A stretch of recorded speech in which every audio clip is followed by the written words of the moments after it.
Требование разблокировать Ормузский пролив. Вербовка студентов на войну. Дарья Козырева на свободе. Вы смотрите новости с еженедельного митинга у посольства России в Лиссабоне. Сегодня 28 марта, 14:30.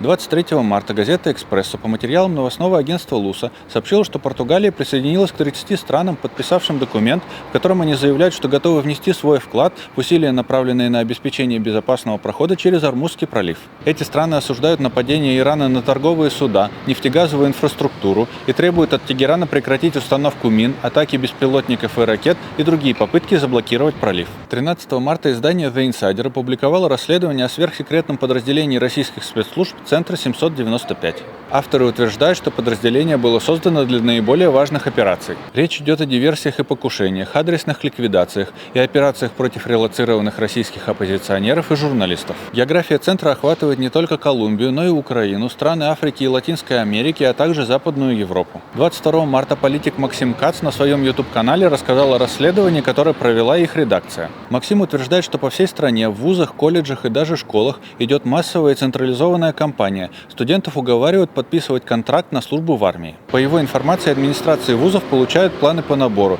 Используются манипуляции, угрозы и давление через преподавателей и даже родителей. Ничего не подписывайте. Не верьте обещаниям гарантированной безопасности, службе только год и прочей фигне. Завтра, 29 марта, в соцсетях разные блогеры призывают выйти на митинги против блокировок интернета с отсылкой к 29 статье Конституции о запрете цензуры. Акция, по всей видимости, началась с анонимного движения «Алый лебедь» и зажила своей жизнью. Правозащитный проект ОВД-Инфо, как и всегда, будет оказывать юридическую поддержку задержанным на митингах и выпустили видеопамятку. «Берегите себя, а мы будем рядом», говорит в конце ролика адвокат Валерия Ветошкина.